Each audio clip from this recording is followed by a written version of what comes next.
Bonjour à toutes, bonjour à tous. Bienvenue à cette révision consacrée à la rentabilité d'un investissement.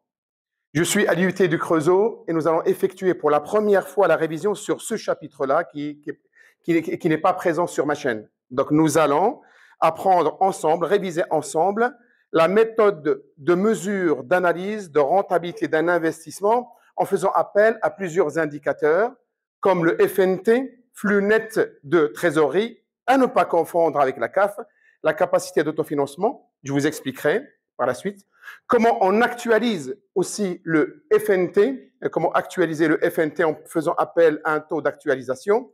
On va apprendre à déterminer la vanne, le taux de profit, l'indice de profitabilité, le DRCI, la durée de récupération du capital investi.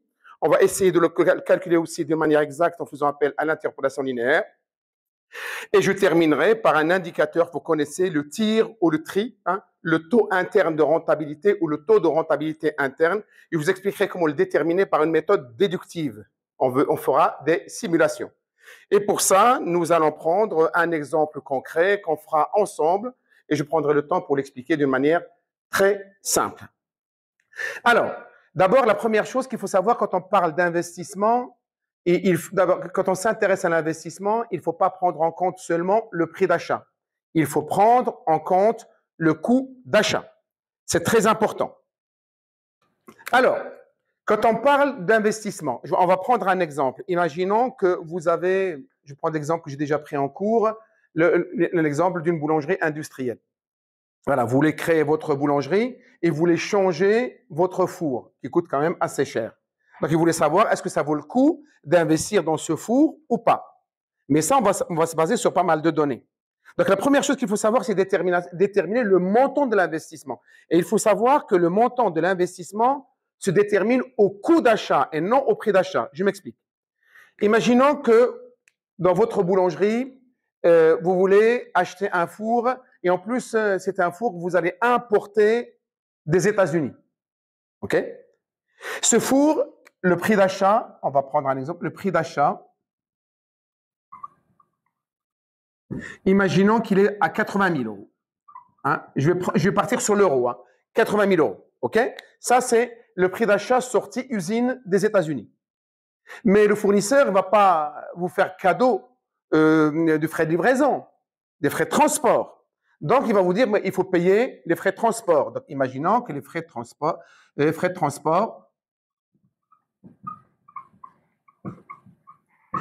c'est, allez, on va dire 3 000 euros. D'accord? Donc, vous devez payer aussi les frais de transport, 3 000 euros. Donc, vous voyez, 80 plus 3 000. Et comme vous importez votre four des États-Unis, il faut payer les droits de douane. Imaginons que les droits de douane, 10%. Donc, droits de douane, 10%. Donc, c'est 10% sur le prix d'achat. Donc, vous allez acheter 80 000, mais il faut ajouter 10% de frais de douane, droits de douane. Donc, ça fait 8 000. OK? Imaginons aussi que ce four, il est tellement, je dirais, moderne, tout ça, il faut des spécialistes pour l'installer. Eh bien, le fournisseur vous propose d'installer votre four chez vous, mais il va vous facturer les frais d'installation. Donc, frais d'installation.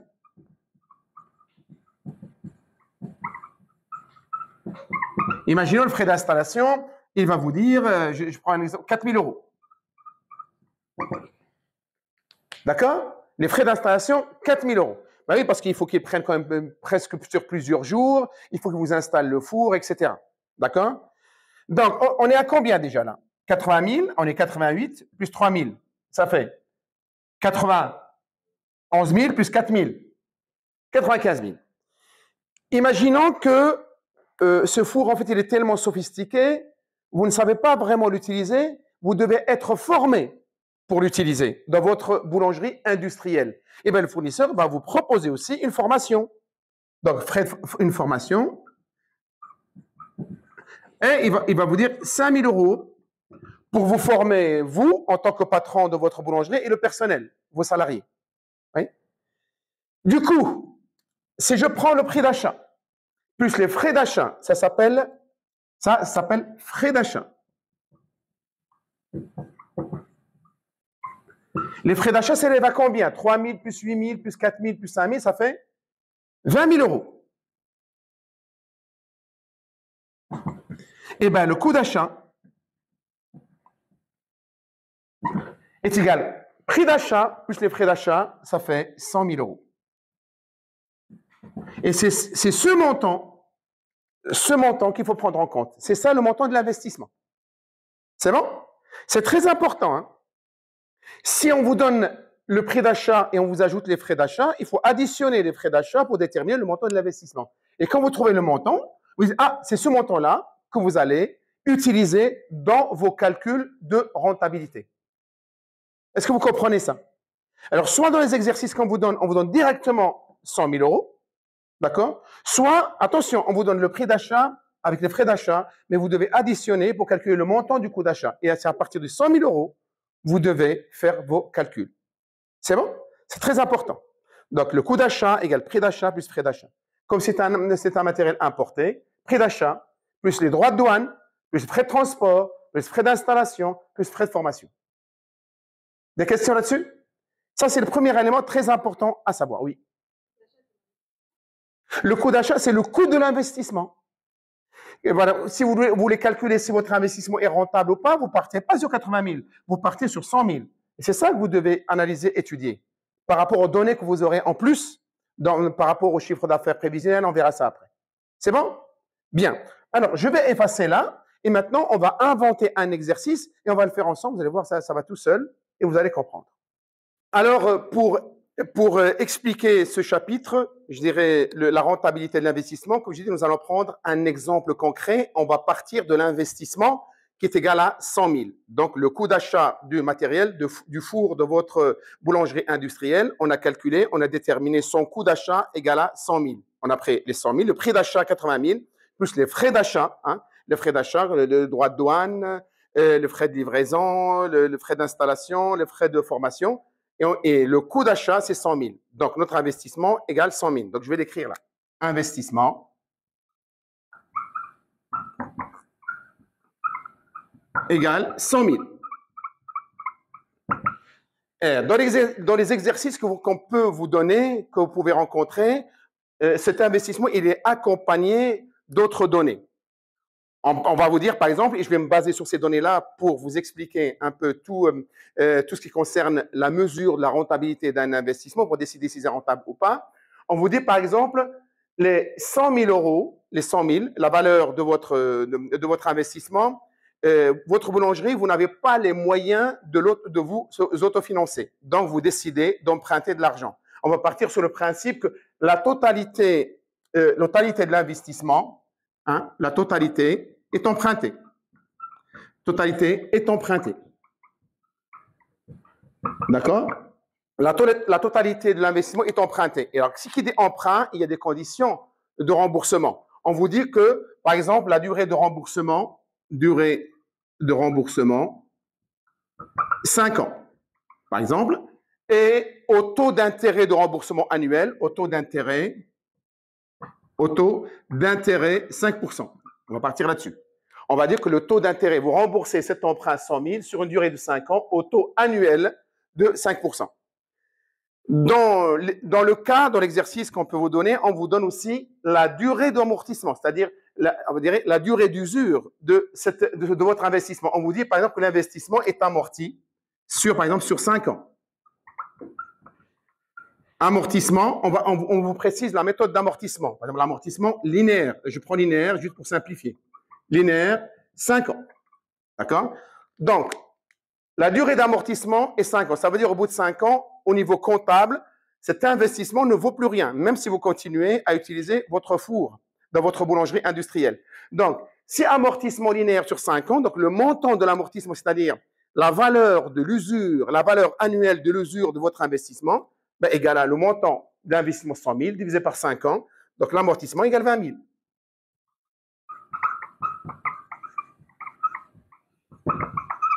« 20 000 euros. » D'accord? Bien, voilà, ça c'est les premières données qu'on vous donne. Maintenant, on vous donne d'autres données. Par exemple, pour déterminer, calculer la rentabilité de votre investissement, il faut des chiffres d'affaires, un chiffre d'affaires prévisionnel. Enfin, des chiffres d'affaires prévisionnels sur les 5 ans. On vous dit par exemple, le chiffre d'affaires de la première année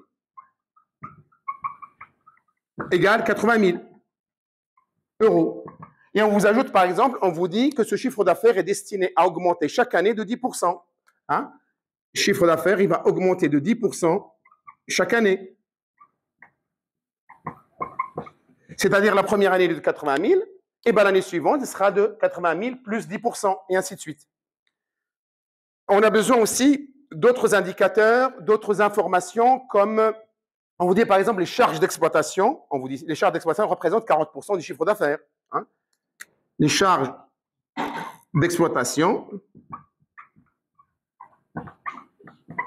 représentent 40% du chiffre d'affaires. Hein. 40% du chiffre d'affaires. Ça veut dire chaque année, on prend 40% du chiffre d'affaires prévisionnel. Ça concerne en fait les charges d'exploitation. Qu'est-ce qui manque comme données supplémentaires pour notre exercice?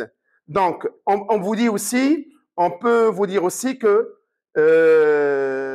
oui, on vous dit que pour démarrer votre activité, vous avez besoin d'un fonds de caisse en fait, pour fonctionner. Avant que vous vendiez vos produits, que les clients vous payent, vous encaissez l'argent, vous avez besoin d'une somme d'argent pour fonctionner au départ, acheter la matière première, payer les factures, payer les salaires, en attendant d'encaisser les règlements, les paiements des clients.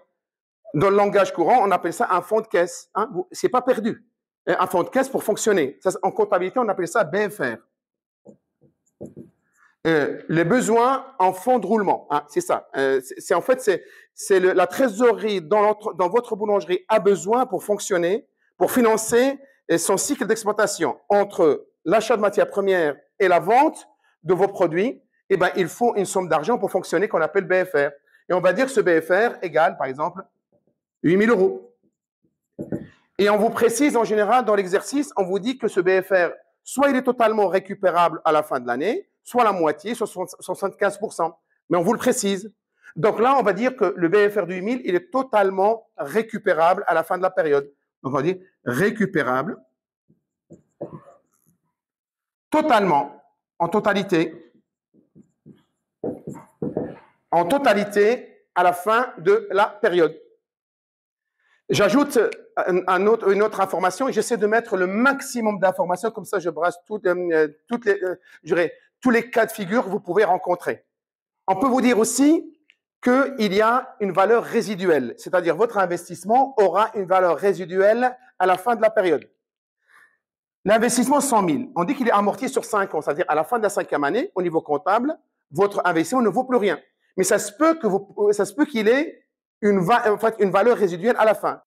Imaginons que le fournisseur qui vous a vendu le four vous dit, écoutez, à la fin de la 5e année, au niveau comptable, votre four ne vaut plus rien au niveau comptable. Mais il se propose de racheter votre four industriel à 15% de sa valeur. C'est-à-dire, il va vous donner 15% des 100 000 pour récupérer votre four. Certainement, c'est un geste commercial pour vous inciter à acheter un nouveau four chez eux. Hein? Ça veut dire, en fait, c'est la valeur résiduelle. C'est une valeur de revente. Donc, on peut vous dire que il y a une valeur résiduelle. Par exemple, de 15%. 15% de sa valeur initiale, du coût de l'investissement. Hein? 15% des 100 000. On vous dit aussi, dans l'exercice, dans le cas, on vous dit que la société, votre boulangerie, paie des impôts sur la société. Et le taux d'imposition, il est par exemple de 25%. Alors, taux d'imposition égale 25%. Hein? Ce n'est qu'un exemple. Hein? Voilà. Imaginons que le taux d'imposition, il est de 25%. Ça veut dire que vous payez les impôts sur les bénéfices à hauteur de 25%, à condition que le résultat soit positif, c'est-à-dire qu'il y ait un bénéfice.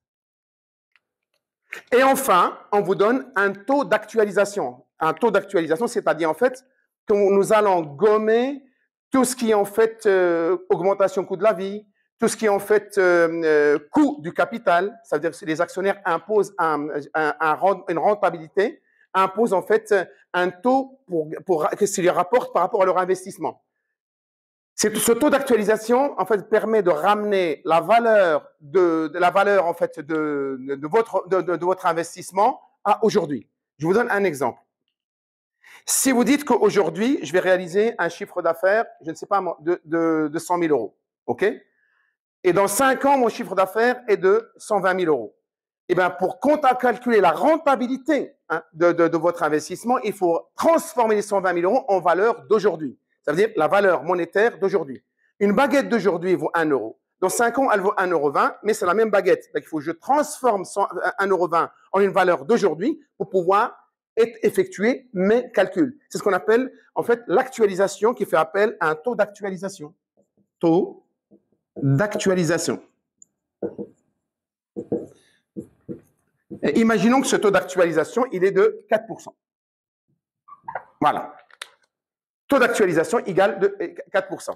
Donc, si vous voulez des informations sur le calcul, comment on détermine le taux d'actualisation, vous pouvez consulter la chaîne. Il y a bien une vidéo qui explique comment on le calcule, ce taux d'actualisation.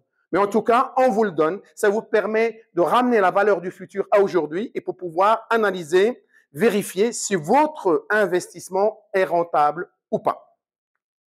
Voilà, c'est à partir de ces éléments-là, nous allons maintenant effectuer nos calculs pour déterminer la CAF, le FNT, flux net de trésorerie, on calculera la VAN, on calculera la valeur actuelle nette, on calculera l'indice de profitabilité, on calculera le DRCI, durée de récupération de capital investi, et on déterminera d'une manière déductive le tir ou le tri, appelez-le comme vous voulez, le taux interne de rentabilité ou le taux de rentabilité interne.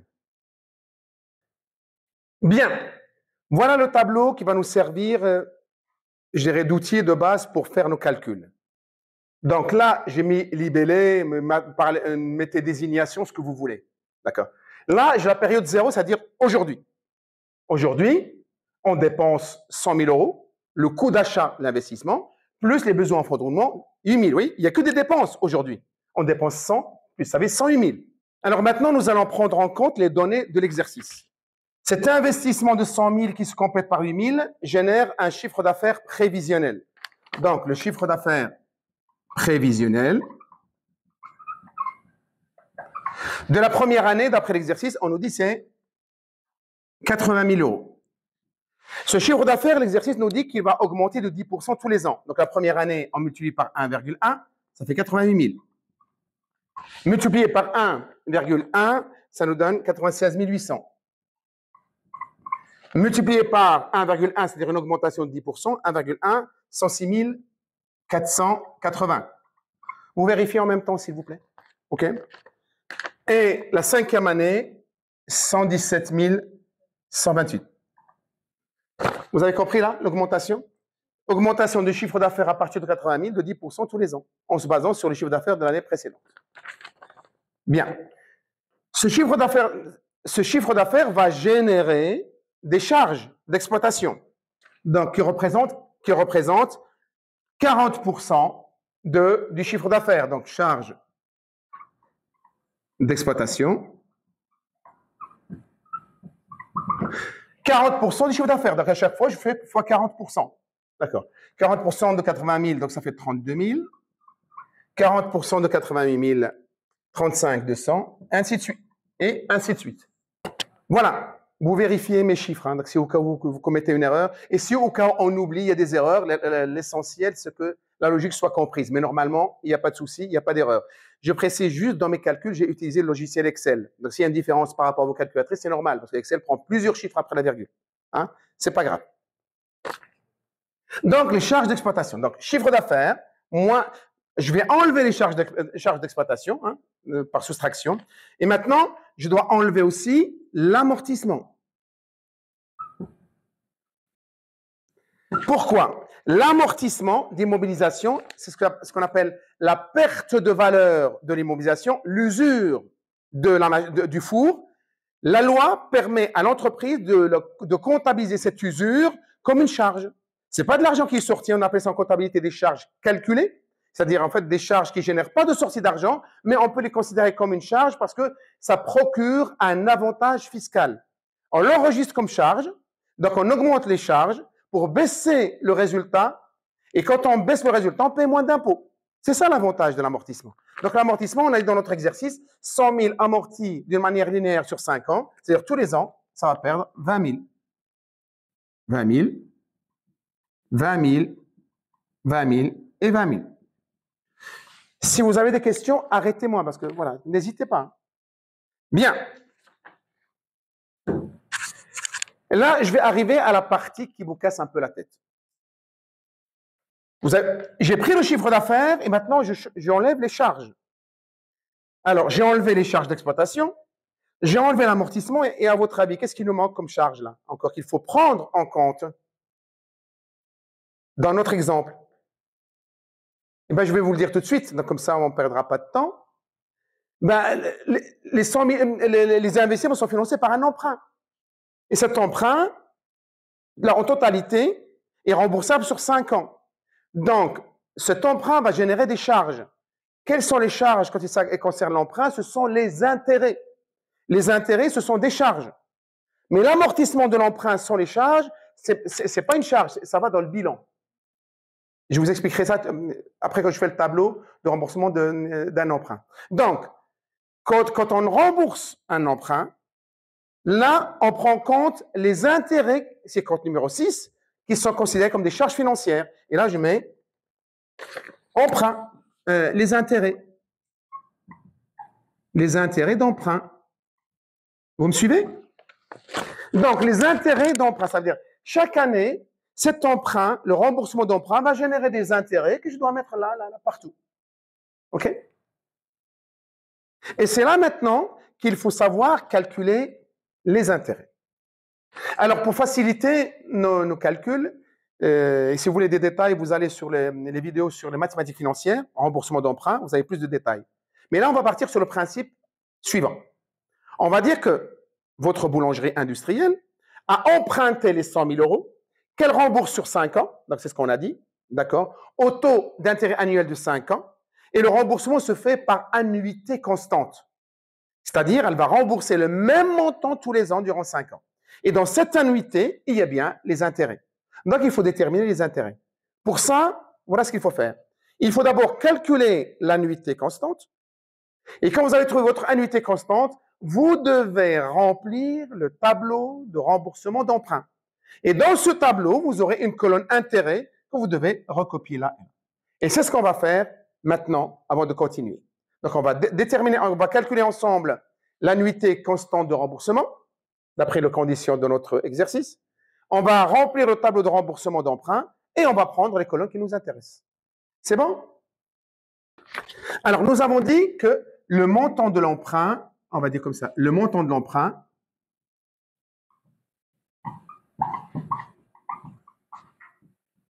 c'est 100 000. D'accord? 100 000 euros. On est d'accord là-dessus. À rembourser sur 5 ans. Et au taux d'intérêt annuel, on a dit combien? 5%. Donc, la première chose, il faut calculer l'annuité constante de remboursement que je vais appeler A. D'accord? Vous connaissez la formule. Vous prenez le montant de l'emprunt 100 000, multiplié par quoi? Le taux, divisé par 1 moins 1 plus le taux, exposant moins N. N étant la durée. Bien. Alors, du coup, regardez, je remplace. Donc, l'annuité égale à quoi? V0, c'est le montant de l'emprunt, 100 000. Le taux, il est de 5%, donc 0,05. Il faut mettre valeur relative, divisé par 1 moins 1 plus 0,05, exposant moins 5 ans. Et là, vous allez trouver le montant de l'annuité. Donc, si vous remplacez, si vous utilisez bien votre calculatrice, donc on est bien d'accord, c'est multiplié là. Hein. Je mets étoile là parce que pour ne pas confondre avec le X. Hein. C'est pour ça que je mets étoile. C'est multiplié. Donc, alors, j'ai utilisé le logiciel Excel, mais votre calculatrice, vous pouvez le faire bien comme il faut. Et j'ai trouvé que l'annuité égale... Alors, mes chiffres, j'ai fait en sorte d'arrondir pour faciliter le calcul. Hein. Donc, j'ai enlevé tous les chiffres après la virgule. Donc, normalement, j'ai trouvé 23 097 euros. Donc, tous les ans, votre boulangerie industrielle va rembourser 23 097. D'accord? Alors, première question. Les intérêts, à votre avis, les intérêts sur les 5 ans représentent combien? Combien la banque va gagner d'intérêts avec vous si vous empruntez 100 000 euros sur 5 ans? Ben, les intérêts, c'est très simple. Vous mettez I, les intérêts, c'est quoi? D'abord, les 23 097, c'est ce que vous allez rembourser pendant quoi? 5 ans. Et vous enlevez la valeur de votre emprunt. Et la différence, ce sera les intérêts gagnés par la banque. Dites-moi combien vous trouvez. On trouve 15 487 euros. Voilà ce que gagne la banque en vous prêtant 100 000 euros. Elle vous prête 100 000, non seulement votre banque va récupérer 100 000, mais elle va gagner en plus 15 487 d'intérêt. Alors, la première chose, vous allez me dire, je sais que vous allez commettre cette erreur-là, ne la faites pas. Si je vous dis, quel est l'intérêt annuel maintenant payé par votre boulangerie, vous allez me dire, je vais prendre 15 487 divisé par 5. Ah non! Les intérêts dépendent des sommes qui restent à rembourser. Donc, les intérêts ne peuvent pas être linéaires, ne peuvent pas être identiques tous les ans. C'est pourquoi nous sommes obligés d'établir le tableau de remboursement d'emprunt. Et nous allons l'établir maintenant. Donc, voilà notre tableau de remboursement d'emprunt. Je l'ai fait avec des sigles rapidement, mais je vais vous expliquer ce qu'il y a dedans. Donc, on sait que notre annuité, l'annuité, le remboursement constant tous les ans, c'est 23 097. Donc, j'ai les périodes là de remboursement. Première année, deuxième année, troisième, quatrième, cinquième, c'est la durée de remboursement, 5 ans. V0, c'est ce qui reste à rembourser. D'accord? Donc, on va commencer, bien entendu, à 100 000. Là. On a 100 000 à rembourser. On va voir chaque année, ce montant va baisser parce qu'on a déjà remboursé une partie. L'amortissement, c'est quoi? L'amortissement, c'est la partie remboursée tous les ans de l'emprunt sont les intérêts. Il n'y a pas d'intérêt. D'accord? La colonne intérêt, c'est que les intérêts payés chaque année, ça veut dire on va appliquer 5% sur le montant à rembourser qui reste, à rembourser. L'annuité, on l'a calculé, 23 097, je vais mettre partout d'ailleurs, 23 097. Voilà.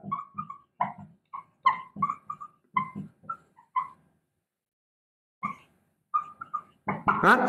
Vous voyez, l'annuité constante, c'est la même somme remboursée tous les ans. C'est la même chose. Et la dernière colonne que j'appelle VN, hein, valeur de fin de période, ça veut dire ce qui reste à rembourser à la fin de l'année. D'accord? On va le remplir ensemble. Donc, j'ai les résultats que j'ai faits sur Excel. Donc, encore, je répète, j'ai tout arrondi pour faciliter et le calcul, mais c'est l'essentiel, c'est que vous compreniez la logique. Donc, regardez. 100 000 euros, emprunt au début. La première année, il y a un taux d'intérêt de 5%. Donc, je fais 100 000 fois 5% pour avoir les intérêts de la première année. Donc, c'est 5 000. Vous me suivez? Hein? D'accord? 5 000.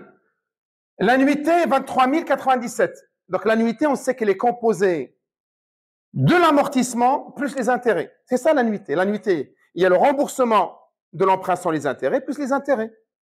Donc, comme j'ai les intérêts là, je peux déterminer l'amortissement. Je fais 23 097 moins 5 000, j'ai l'amortissement. Vous me suivez?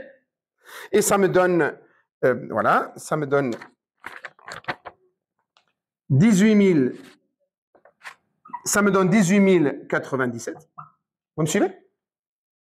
Maintenant, combien il me reste à rembourser à la fin de l'année? Attention, très important.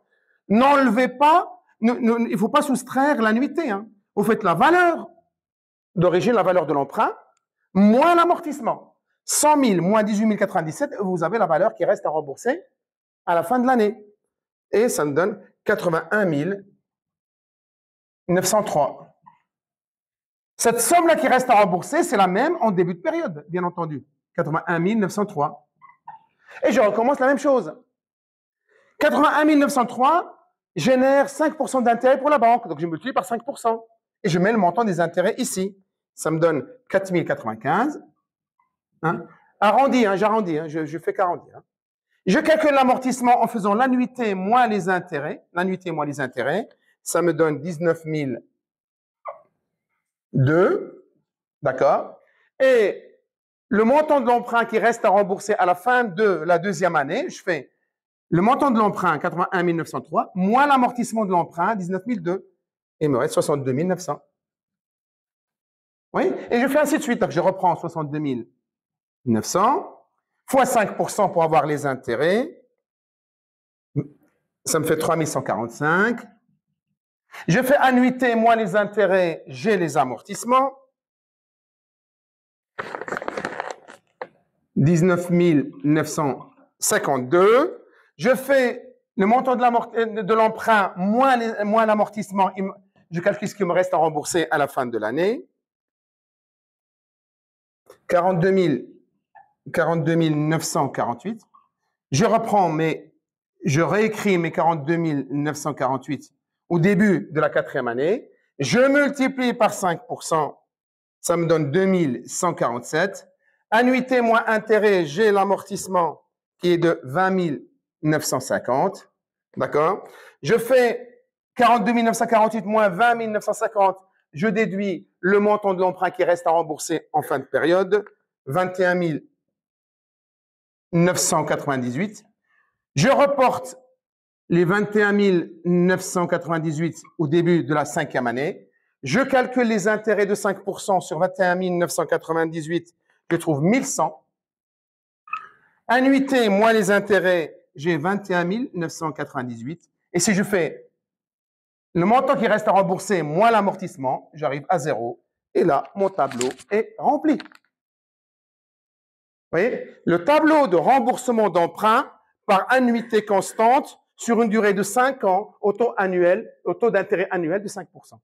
Et quand vous avez fait votre tableau, rappelez-vous maintenant dans notre tableau qu'on est en train de calculer, déterminer la rentabilité de l'investissement, j'ai dit on a besoin des intérêts. Eh bien les intérêts, c'est cette colonne-là.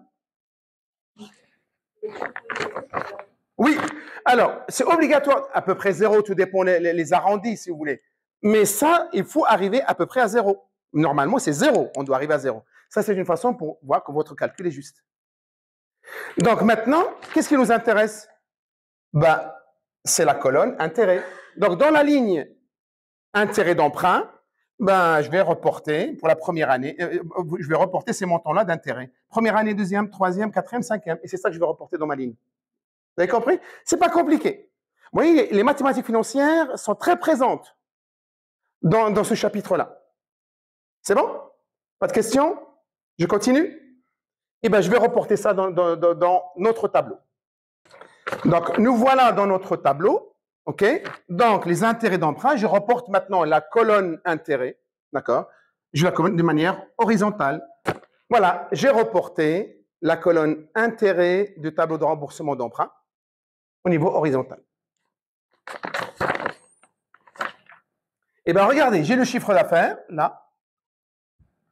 J'enlève les charges et je vais arriver à ce qu'on appelle au résultat avant impôt. Donc là, j'ai résultat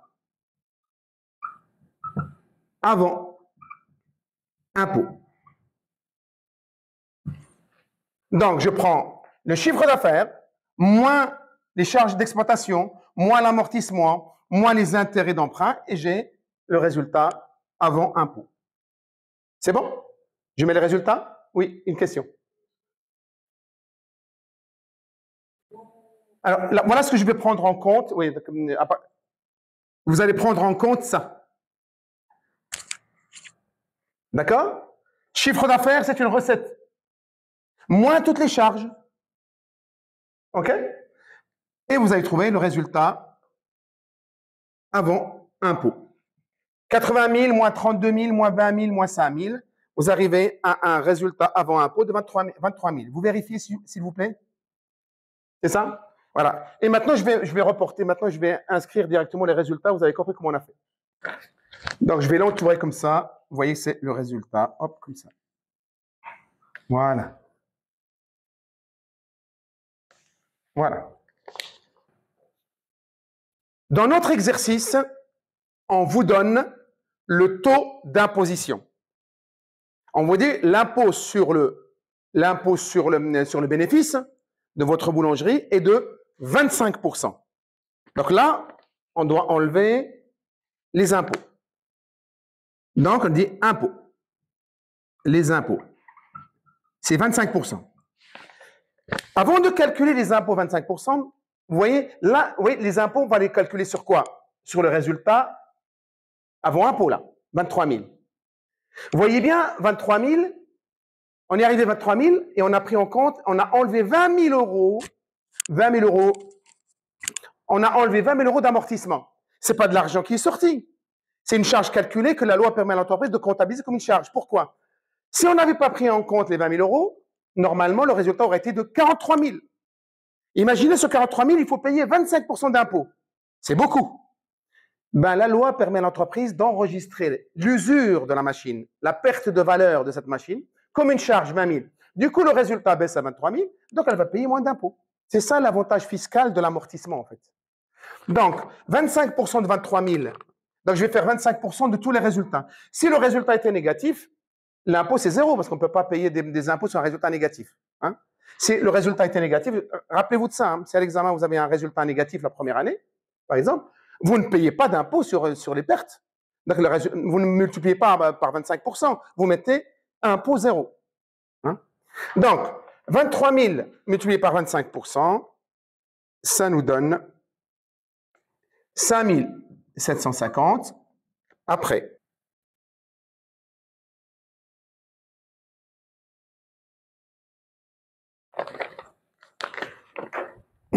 Ça va jusque-là? Des questions, des remarques? Rien de compliqué pour le moment. C'est bon. Alors ça, c'est le résultat après impôt. Rappelez-vous, on est en train de calculer la rentabilité, déterminer, mesurer la rentabilité d'un investissement en prenant en compte ce qui reste réellement dans le compte bancaire de l'entreprise. En fait, on veut mesurer ce qui reste sur le compte bancaire. Or, jusqu'à maintenant, ce n'est pas réellement ce qu'on va trouver dans le compte bancaire. Réellement, en fait, on va faire la différence entre ce qui est entrée, je parle de l'argent, hein, entrée et sortie.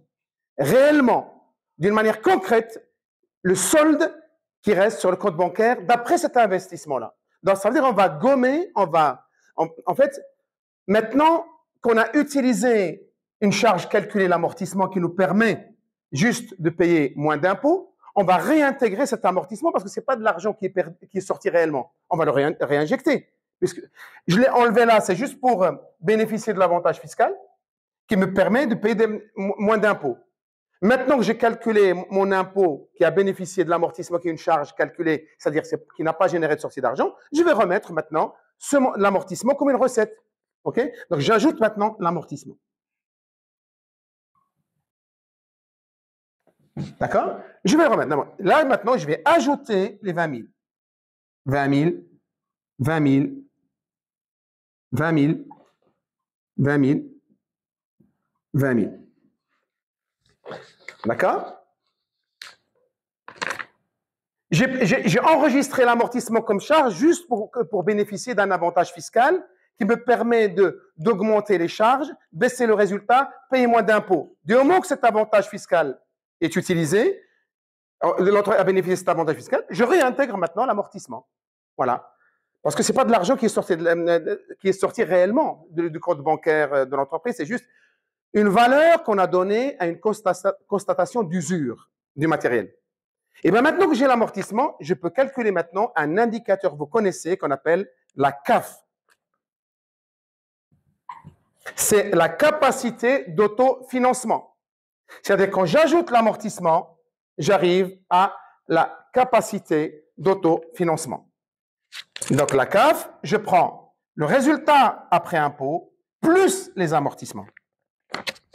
Et là, 17 250 plus 20 000. Et à chaque fois, j'ajoute l'amortissement. Et ça me donne la 37 250, la 41 529 et la 56 883.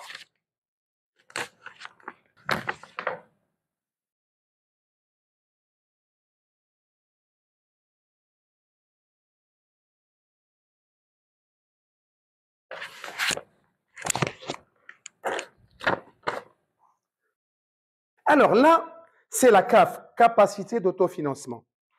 Si dans notre exercice, il n'y a pas d'autres données, eh bien, la CAF devient FNT, flux net de trésorerie. D'accord? La CAF, se calcule d'après des données qui viennent du compte de résultat. On a le chiffre d'affaires, compte numéro 7, moins toutes les charges, numéro 6. Ça permet de calculer la CAF. D'accord? S'il n'y a pas d'autres données, la CAF, on peut l'appeler aussi flux net de trésorerie, FNT. Maintenant, quelle est la différence entre la CAF et le FNT, flux net de trésorerie? Flux net de trésorerie, c'est la CAF et on y ajoute des éléments qui relèvent du bilan, c'est-à-dire du compte 1.5. D'accord? S'il n'y avait pas de données dans notre exercice, on aurait dit ça, c'est le FNT, flux net de trésorerie. Mais comme la CAF, en fait, ne se base que sur le compte de résultat, compte 7 et 6, là, maintenant, pour le FNT, il faut prendre en compte des comptes qu'on trouve dans le bilan. Premier élément qui vient, en fait, de l'analyse du bilan, c'est ce qu'on appelle le BFR. BFR. BFR, en fait, c'est la récupération. Notre exercice nous dit qu'à la fin de la période, la totalité du BFR sera récupérée. Et le BFR s'élève à 8 000. Ça veut dire à la fin de période, c'est-à-dire à la fin de la 5e année, 8 000 euros, on va les récupérer, c'est-à-dire on aura 8 000 euros de recettes. OK? On nous dit aussi que l'investissement aura une valeur résiduelle de 15% sa valeur dans l'exercice, on l'a dit. C'est-à-dire à la fin de la période, l'entreprise peut récupérer 15% de sa valeur en le revendant. Il peut être récupéré par le fournisseur. Donc, valeur résiduelle, 15% de sa valeur, 15% de 100 000, ça fait 15 000. Oui. Donc, ça aussi, c'est une recette, 15 000, l'entreprise va la récupérer. Et enfin, une dernière chose, rappelez-vous, dans le remboursement de l'emprunt, l'entreprise, on a dit qu'elle rembourse tous les ans, on avait dit tous les ans, 23 097, c'est l'annuité constante. C'est sur ces 23 097, il y a les intérêts qu'on a enregistrés là, parce que les intérêts, c'est 56. Mais la partie remboursement, ce qu'on appelle amortissement de l'emprunt, sont les intérêts, ce qui fait baisser tous les ans le montant de l'emprunt. Ça va, en fait, ça baisse l'emprunt dans le compte, dans le bilan. Donc, la colonne amortissement de notre tableau de remboursement d'emprunt, c'est maintenant qu'il faut les déduire. Donc, je vous remontre encore une fois le tableau de remboursement d'emprunt. Voilà notre tableau de remboursement d'emprunt. Vous voyez, il y a les intérêts qu'on a pris en compte, qui font partie des annuités, mais il y a la partie amortissement qui vient diminuer l'emprunt dans le passif du bilan. C'est maintenant qu'il faut les prendre en compte comme une dépense pour calculer le flux net de trésorerie. Donc, cette colonne amortissement, première, deuxième, troisième, quatrième, cinquième année, c'est maintenant que je vais enregistrer de manière horizontale dans l'amortissement de l'emprunt dans notre tableau. Donc, amortissement de l'emprunt, et là, je recopie la colonne amortissement de notre tableau de remboursement d'emprunt avec annuité constante. Donc, je les recopie. Donc, comme vous voyez, j'ai recopié la colonne amortissement de l'emprunt au niveau horizontal. Des questions? Donc, on a la capacité d'autofinancement. J'ajoute les recettes. C'est des recettes, là. On récupère le BFR, on récupère 15% de la valeur d'investissement. Et on enlève la partie remboursement d'emprunt, juste la partie amortissement. Et à ce moment-là, maintenant qu'on peut calculer le FNT, flux net de trésorerie. Donc, FNT, qui est égal CAF plus BFR plus valeur résiduelle moins amortissement de l'emprunt. Donc là, quand il n'y a rien, c'est zéro. Hein. On est d'accord? Là, ce qui veut dire que là, pour la première année, il faut prendre juste la CAF moins l'amortissement de l'emprunt. Par contre, la 5e année, on fait la CAF plus 8 000, plus 15 000, moins 21 998. Et là, nous avons les flux nets de trésorerie, le FNT. Donc, voilà les FNT calculés. Donc, je vais les entourer.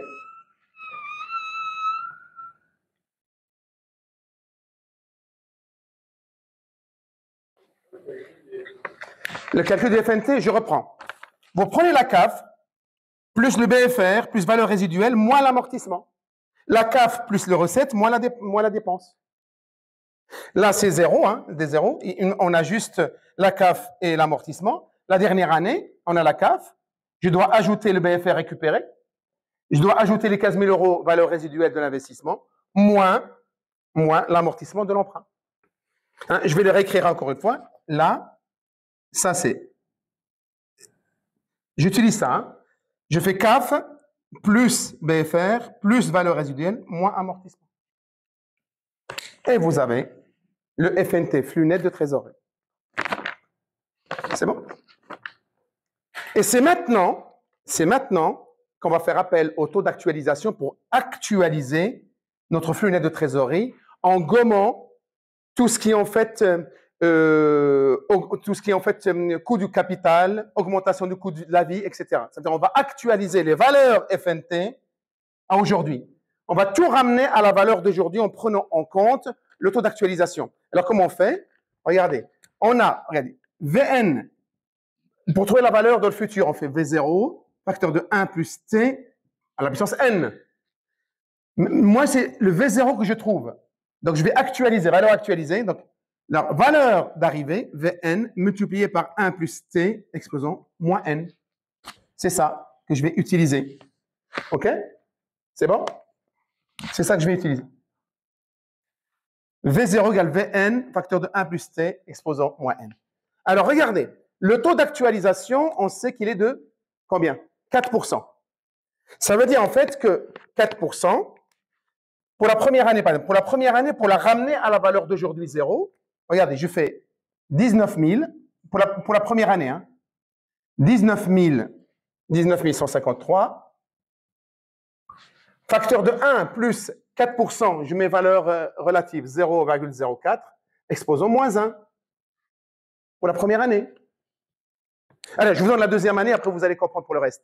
Pour la deuxième année que je veux actualiser aujourd'hui, pour la deuxième année, je ramène à aujourd'hui, donc je prends 22 526, facteur de 1 plus 0,04, donc vous mettez directement 1,04. Hein. Exposant moins 2.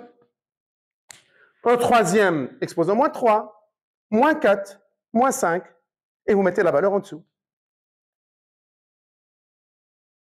C'est bon?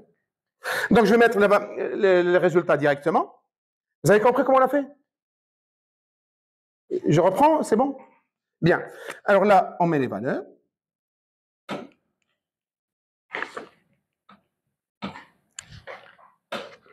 Je mets les résultats directement.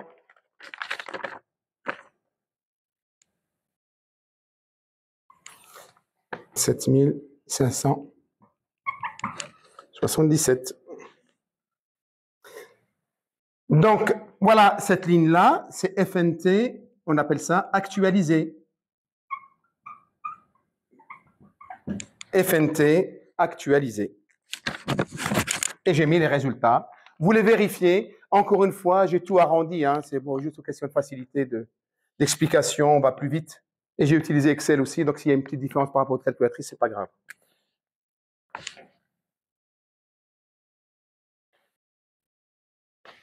On arrive presque à la fin. Donc, ça, c'est la valeur. En fait, on a pris en compte le taux d'actualisation. On vous donne un taux d'actualisation hein, dans l'exercice. Donc, l'objectif de cette vidéo n'est pas vous expliquer comment on a trouvé le taux d'actualisation. Je répète encore une fois, vous pouvez trouver des informations, y compris sur la chaîne, comment on détermine le taux d'actualisation, ce que c'est, etc. Mais on vous le donne. Le taux d'actualisation, en général, on vous le donne. Même toujours, on vous le donne. Et ça vous permet de calculer le FNT actualisé. Maintenant que vous avez fait ça, vous allez faire une dernière ligne, pour moi une dernière ligne, c'est ce qu'on appelle FNT actualisé cumulé. FNT actualisé cumulé.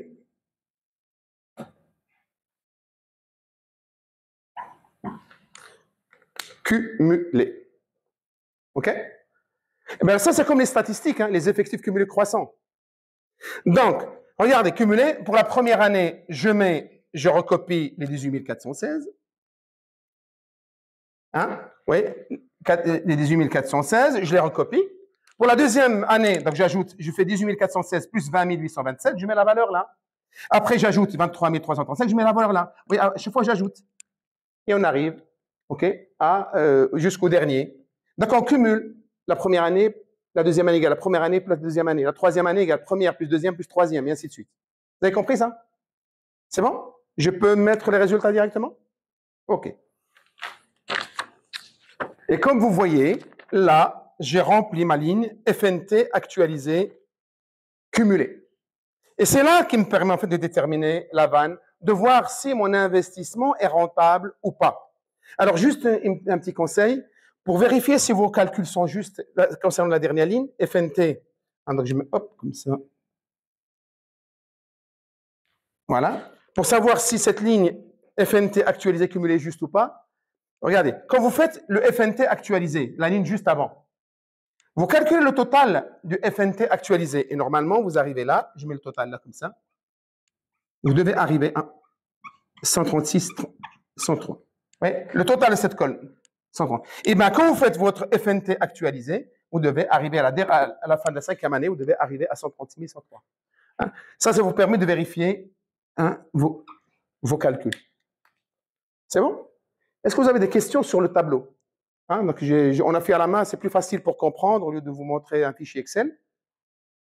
Des questions? Le plus dur est fait. Parce que regardez maintenant, juste avant de faire les calculs, l'investissement de départ s'élève à combien? 100 000. Ajoutez le BFR, hein, parce qu'au début, vous avez dépensé 108 000. OK? Eh bien, les 108 000 seront atteints en quelle année, à votre avis? Comment? La 5e, oui. À la fin de la 4e année, on est seulement en 88 000. Il faut attendre la 5e année, c'est courant la 5e année, que les 108 000 seront atteints, ça veut dire rentabiliser l'investissement. Oui. Donc déjà, par avance, on sait que cet investissement est rentable. Attention, mais tardivement, bien entendu, tardivement, mais il est rentable. OK? Et maintenant, à partir de là, on va pouvoir calculer ce qu'on appelle la vanne, valeur actuelle nette, la formule. C'est le montant de l'investissement de départ et je vous conseille de prendre le montant de l'investissement plus le BFR, parce que tout ce qui est dépensé au départ. OK? 108 000. OK? Donc, vous mettez moins 108 000 plus la somme des FNT actualisés. Donc, ça fera 108 000 moins 108 000 plus 136 103. Et vous allez trouver une valeur positive et on dit que l'investissement est rentable parce que la vanne est supérieure à 0. Maintenant, nous allons calculer la vanne égale moins la valeur de l'investissement, et je dis prenez la valeur de l'investissement plus le BFR, plus la somme des FNT actualisés. C'est-à-dire, on a 108 000, 100 000 plus les 8 000, 100 000, le coût d'achat plus les 8 000 BFR, on met moins, plus le total des FNT, c'est-à-dire 136 103. Et là, nous allons arriver à une vanne égale 28 103, supérieure à 0. Donc, la vanne est supérieure à 0. Donc, l'investissement est rentable, même s'il est tardif. Parce qu'il faut attendre la 5e année pour rentabiliser l'investissement. Vous avez compris ça? Donc, à partir de là, on peut calculer l'indice de profitabilité. L'indice de profitabilité égale à quoi? Ben, vous prenez la somme des FNT divisée par l'investissement, c'est-à-dire 136 103 divisé par 108 000. C'est un indice, donc ce n'est pas un pourcentage. Donc, ça fait 1, quelque chose. Ça fait 1,26. Donc, c'est un indice. Bah oui, comme c'est rentable, l'indice doit être supérieur à 1. OK. Il nous reste le DRCI. Le DRCI, durée de rentabilisation du capital investi ou durée de récupération du capital investi. Il faut combien de temps pour récupérer les 108 000? 100 000 plus 8 000. D'accord? Déjà, la première constatation, vous devez me mettre dans la copie, dans le tableau. Hein, donc, vous me dites, il faut attendre la 5e année pour récupérer les 108 000. On est d'accord? Les 4 ans ne suffisent pas. Il faut attendre la 5e année. Maintenant, vous pouvez calculer exactement la date exacte. Imaginons que l'activité est linéaire ou, voilà, de l'entreprise pour avoir une indication quand, durant la 5e année, le capital investi sera récupéré. Donc là, on va faire appel à la méthode de l'interpolation linéaire. Et là, je vous conseille de faire un petit tableau comme ça. Regardez, je vais le mettre là. Donc, on a dit qu'il faut attendre la 5e année pour que le capital investi soit récupéré. Je mets 5. D'accord? En dessous, vous mettez la valeur, enfin, le montant qui correspond à la 5e année, c'est-à-dire le FNT actualisé cumulé, c'est-à-dire 136 103. Vous l'avez dans votre table, OK? Et là, vous mettez juste l'année précédente, 4, la 4e année, et vous mettez en dessous le montant du flux net de trésorerie FNT actualisé cumulé de votre tableau. Et c'est, je vous écoute, 88 526. OK? Donc, regardez, j'appelle ça X1, ça j'appelle ça X2, celui-là j'appelle F de X1, là F de X2. Oui? La formule, c'est quoi? Ben, vous faites, donc, on va dire X, c'est la durée exacte. Je l'appelle X ou vous l'appelez D, hein, comme vous voulez. X, la durée exacte de récupération du capital investi, moins X1, divisé par, OK, le montant de l'investissement, 108 000, moins F de X1. F de X1 égale X2 moins X1, divisé par F de X2 moins F de X1. OK? Alors, mettez les parenthèses si vous rentrez tout sur votre calculatrice. Hein. Voilà. Donc, je n'ai qu'à remplacer là. Hein. DRCI égale à quoi? Je remplace X moins X1, on a dit c'est 4, divisé par 108 000, moins F de X1, c'est-à-dire 88 526, est égal 5 moins 4 divisé par 136 103 moins 88 526. Vous mettez les parenthèses, comme ça vous ne vous trompez pas, et vous prenez votre calculatrice et vous faites 5 moins 4, c'est 1, hein, divisé par le dénominateur là, multiplié par ce dénominateur celui-là, plus 4, et vous allez trouver le DRCI exactement, et j'ai trouvé 4,8. J'ai trouvé 4,8. Hein? D'après les chiffres d'Excel, 4,8. Ça fait quoi? Ça fait 4 ans et 80% et 0,8 fois 12 années. 4 ans et 80% d'une année. J'écris là, ça fait 4 ans et 0,8 multiplié par 12 ans. D'accord? Égal 4 ans. Et si vous faites 0,8 fois 12, ça fait combien? Ça fait 9,6, ça fait 10 jours. Ce n'est pas en jours. Hein. Alors, ça fait, si vous faites 0,8 fois 12, 12 mois, hein, ça fait 9,6. Ben, donc, ça fait 4 ans et 9 mois. Et le 0,6, hein, alors, je regarde, je fais 9,6 mois. OK? Donc, ça fait quoi? Ça fait 4 ans. Je vais l'écrire là. Hein, je vais l'écrire là. Ça fait 4 ans, 9 mois et 0,6 fois 30 jours. Ça fait, là, ça fait 4 ans, 9 mois et 18 jours à peu près. 0,6 fois 30. Ça fait 18 jours. Vous voyez? Et vous avez trouvé votre DRCI exact. Oui, en faisant appel à l'interpolation linéaire. Avez-vous des questions? Oui. Comment j'ai trouvé le 4,8? Tu as compris la formule que je t'ai donnée là, l'interpolation linéaire, et j'ai mis des x1, x2, etc. Quand tu as fait ça, il suffit de prendre ta calculatrice et tu fais 5 moins 4 divisé par, entre parenthèses, ce que j'ai mis là. Tu valides, multiplié par ce que j'ai mis là, entre parenthèses, le dénominateur. Tu valides, plus 4, et tu trouves 4,8, à peu près. Et après, ça fait 4 ans, 4,8 ans. Ça fait 4 ans et 80% d'une année. Donc, on a fait, ça fait 4 ans et 9,6 mois. Après, ça fait 4 ans, 9 mois et 60% d'un mois. Donc, ça fait 4 ans, 9 mois et 18 jours. Donc, il y en a qui me disent, vous avez trouvé 4,40? OK. Donc, c'est possible que vous ayez 4,40 pour la simple raison que vous avez utilisé votre calculatrice en tapant ces chiffres-là.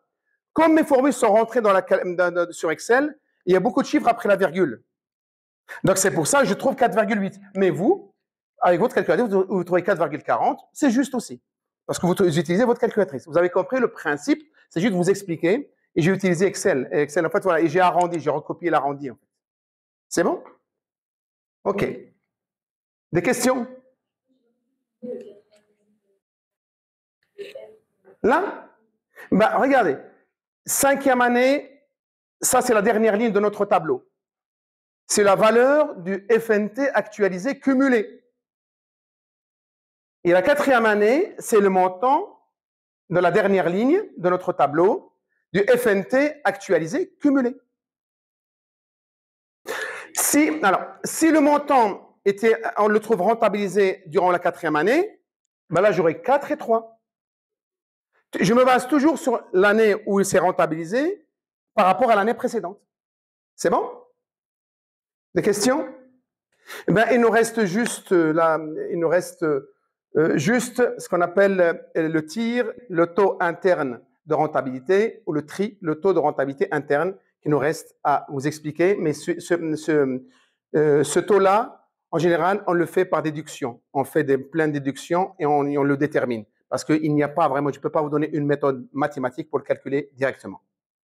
Après le DRCI, je vais vous expliquer maintenant comment calculer l'indicateur qui s'appelle le TRI ou le TIR. C'est le taux interne de rentabilité ou le taux de rentabilité interne.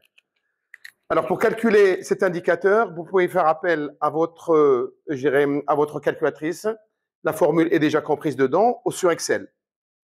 Il n'y a pas vraiment de formule mathématique facile à vous exposer, sauf cette méthode que je vais vous expliquer maintenant. C'est une méthode par déduction. D'accord? Comment arriver à déterminer ce taux interne de rentabilité ou ce taux de rentabilité interne qu'on appelle TIR par déduction. Et c'est ce que je vais vous expliquer maintenant. Alors, il faut savoir que le TIR, c'est un indicateur économique lié à l'investissement. En général, il faut que ce taux soit supérieur au taux d'intérêt bancaire. Ça veut dire qu'il faut qu'il soit supérieur au taux d'intérêt négocié avec la banque. Première règle. La deuxième chose, il faut savoir que ce taux, il faut qu'il soit supérieur au taux d'actualisation. Plus il est important, plus il est grand, mieux c'est pour le calcul de rentabilité de l'investissement. Il faut absolument que ce TIR, ce taux interne de rentabilité, soit supérieur au taux d'actualisation. Dans notre exemple, on a dit que le taux d'actualisation, il est de 4%. Donc, on va faire le calcul. Il faut que ce taux soit supérieur à 4% pour dire que l'investissement est rentable. Et maintenant, je vais vous expliquer la méthode. Alors, pour calculer le taux interne de rentabilité, il faut qu'on arrive à une vanne égale à 0. Voilà. On va trouver le taux en sachant que la vanne égale à 0. Donc, je vais poser cette équation que je vais vous montrer. Bien, donc, le TIR, qu'on appelle le taux interne de rentabilité, ou des fois, on l'appelle le TRI, c'est la même chose. Le but, c'est qu'on doit arriver à une vanne égale à 0. D'accord? Et on connaît la formule de la vanne, c'est vanne égale moins l'investissement plus la somme des FNT actualisés. C'est ça la formule. Pour faciliter la tâche, vous pouvez, en fait, on va simplifier notre équation. On peut dire directement que la vanne égale la somme des FNT actualisés moins l'investissement. En sachant que l'investissement, il faut mettre dedans le coût d'achat de votre matériel de l'investissement plus le montant du BFR. Il faut additionner les deux. C'est plus cohérent. Donc, la vanne doit être égale à 0. L'investissement, on l'a, c'est 108 000. D'accord? En fait, c'est là, d'accord, cette somme-là, on doit arriver à 108 000. C'est ça le but. Et c'est pour ça, on va jouer, on va faire des simulations pour trouver un taux, et je dirais un taux de rentabilité qui nous permet de trouver 108 000 et pour arriver à une vanne égale à 0. C'est ça la formule qu'il faut utiliser. Alors pour ça, je vais me baser sur le tableau qu'on a rempli ensemble et je vais vous expliquer comment on fait la déduction, la simulation. Alors voilà notre tableau qu'on a rempli ensemble et comme vous voyez, le FNT actualisé là, vous savez comment on a fait? On a pris le FNT calculé, multiplié par 1 plus le taux d'actualisation donné dans l'exercice, exposant moins n, c'est-à-dire exposant moins la période concernée. Pour celui-là, on fait exposant moins 1, moins 2, moins 3, moins 4, moins 5. Mais on est parti sur un taux d'actualisation de 4%. Donc maintenant, l'inconnu, ce sera ce taux d'actualisation de 4%. En fait, ça va être un inconnu T. Et c'est ce taux-là qu'il faut trouver. Alors, je vais réécrire un peu, je dirais, mon opération et par la suite, on va faire des simulations. Bien. Donc, voilà, j'ai recopié en fait mes formules pour vous les expliquer. Alors, comme vous voyez, les FNT actualisés dans notre tableau qu'on a vu ensemble, le FNT actualisé, comment on les a trouvés? On a pris le FNT multiplié par 1 plus le taux d'actualisation, dans l'exercice c'était 4%, exposant moins la période. Donc, moins 1. Pour le deuxième FNT, on a fait puissance moins 2, moins 3, moins 4, moins 5. D'accord? Maintenant, pour calculer notre tir ou notre tri, en fait, l'inconnu, c'est le taux d'actualisation de 4%. On va oublier 4%, on va mettre T. C'est-à-dire trouver un taux qui nous permet de trouver une vanne égale à 0. Juste cette formule-là, pour celles et ceux qui ne comprennent pas que je fais exposant moins 1, moins 2, moins 3, moins 4, moins 5, vous pouvez transformer ces formules comme ça, si vous préférez celle-là. On prend le FNT divisé par 1 plus T, exposant N. Hein? Donc, les deux méthodes sont les mêmes. Et l'idée, c'est d'arriver à une vanne égale à 0. Donc, rappelons-nous que le taux d'actualisation, c'est 4%. Donc, on va faire une simulation. Donc, j'ai fait quelques simulations que je vais vous soumettre maintenant. Je vous donne la méthode. La méthode par simulation, par déduction. Alors, je suis parti, d'accord, voilà, en donnant, par exemple, avec un tir ou un tri, par exemple, je suis parti égal à, je me suis dit, je vais le donner égal à 10%. Si vous remplacez T par 10%, c'est-à-dire 0,1, vous allez arriver à une vanne égale, j'ai trouvé une vanne égale moins 4424. Je précise que j'utilise le logiciel Excel, donc c'est à peu près, comme il utilise plusieurs chiffres après la virgule, c'est pour ça, si vous utilisez votre calculatrice, vous pouvez trouver une différence dans les arrondis, quelques chiffres. OK. Donc, je vois que c'est moins 4429. Donc, je suis un peu loin. En fait, c'est pas rentable du tout. Une vanne de moins 4424, ce n'est pas bon. Donc, à 10%, ce n'est pas bon. Donc, je vais essayer d'augmenter mon tir. Je vais mettre, par exemple, 14%. Si je remplace par 14%, je trouve une vanne égale à 8113. Donc, vous voyez, là, c'est négatif, là, c'est positif. Donc, je sais maintenant que mon tir doit être compris entre 10 et 14. OK? Donc, je vais faire une simulation. Je vais prendre juste le juste milieu. Entre 10 et 14, je vais prendre, par exemple, 12%. Et si je remplace 12T par 12%, là, je vais trouver une vanne égale, 2121. Hein?